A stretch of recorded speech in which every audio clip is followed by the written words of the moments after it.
चलो ये क्वेश्चन देखते हैं। A block of mass 0.18 kg is attached to a spring of force constant 2 Newton per meter. The coefficient of friction between block and floor is 0.1.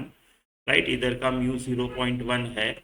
Initially block is at rest and spring is unstretched and impulse is given to the block. यहां से इसको ऐसा impulse दिया है।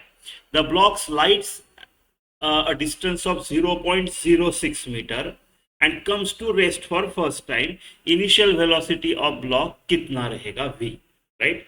ठीक है, तो final velocity क्या रहेगा? 0, कम्स टू रेस्ट, राइट। इसको एक इम्पल्स दिया, उसकी वजह से ये ब्लॉक गया गया गया, स्प्रिंग कंप्रेस हो गया, राइट, और एक जगह पे आके रुक गया, राइट। तो फाइनल वेलोसिटी 0 है, इनिशियल वेलोसिटी v है। मैं क्या करूंगा? Change in kinetic energy is equal to total work done, इस चीज का यूज करूंगा।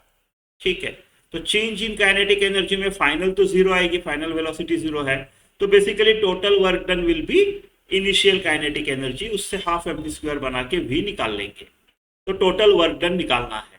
तो टोटल वर्क डन में क्या क्या कौन कौन वर्क कर रहा है यहाँ पे, राइट। एक तो फ्रिक्शन कर रहा है और स्प्रिंग फोर्स कर रहा है, बराबर है, दोनों वर्क कर रहे हैं। अब ये जैसे जैसे आगे बढ़ेगा, राइट, तो स्प्रिंग कंप्रेस होगा, स्प्रिंग कंप्रेस होते जाएगा, स्प्रिंग रिस्टोर होने की कोशिश करेगा एंड स्प्रिंग अपना शेप वापस पाने की कोशिश करेगा, तो स्प्रिंग फोर्स ये डायरेक्शन में लगेगा।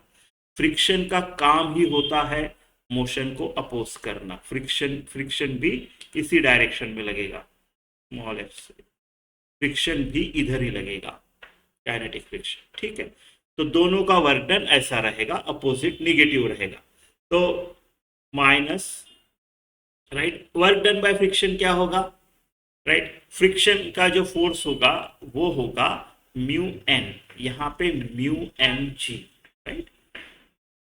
N normal reaction will be M, जितने से ये इसको एम जी से प्रेस करेगा उतना नॉर्मल रिएक्शन ऊपर देगा।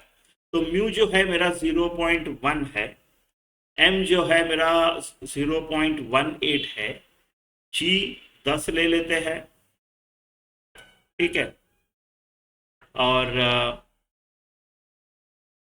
तो 10 इंटू 1 ये, राइट, तो ये 0.18 ही हो गया, 0.18 न्यूटन ये फोर्स हो गया। और डिस्प्लेसमेंट कितनी है? 0.06। तो वर्क डन बाय फ्रिक्शन कितना आएगा? वर्क डन बाय फ्रिक्शन जो आएगा वो आएगा आपका -0.18 इंटू 0.06, राइट, ऐसा आएगा ये, करेक्ट। सो -18 इंटू 10⁻², 6 इंटू 10⁻², 10⁻⁻4 हो जाएगा, 18 इंटू 6 कर लेंगे, कितना आएगा? 48, 4, 10, 108।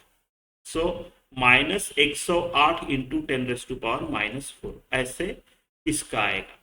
Work done by spring force कितना आएगा? हाफ kx², वो भी माइनस होगा, फोर्स इस तरफ है, आपका स्प्रिंग कंप्रेस इस तरफ हो रहा है, मोशन उस तरफ है।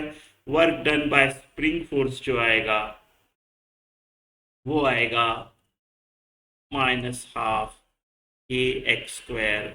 तो -12 आपका k कितना है? 2, x कितना है? 0.06, राइट।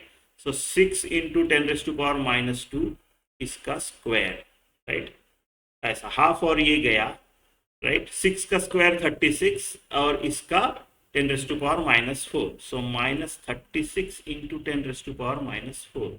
तो टोटल वर्क डन क्या आएगा मेरा? -36 प्लस 108, 144 है ना, -144 इंटू 10⁻⁻4, ऐसा आएगा टोटल वर्क डन, है ना, which is change in kinetic energy, right. तो इनिशियल काइनेटिक एनर्जी क्या हुई रहेगी, right, is equal to change in kinetic energy, final kinetic energy 0 minus initial kinetic energy half mv², minus minus गया, right.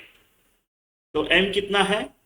m हमारा है 0.18, तो एक 144 into 10⁻⁻4 is equal to half 0.18, इसको मैं करता हूं 18 इंटू 10⁻⁻2, 18 इंटू 10⁻⁻², ठीक है, और इंटू v²। 18 और 144 जाएगा, ये 2 जाएगा, 9 जाएगा, 9 और ये 16 हो जाएगा, राइट। 10⁻² -4 -2 बचेगा, तो v² is equal to 16 into 10⁻² बचेगा, राइट, ऐसा बचेगा।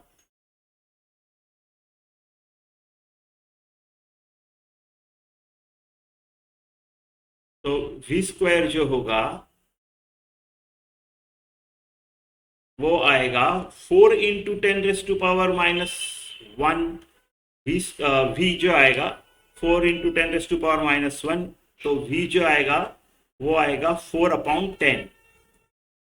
4/10 हमको v is equal to n/10 बोला, तो 4/10 n क्या हो गया 4, ठीक है।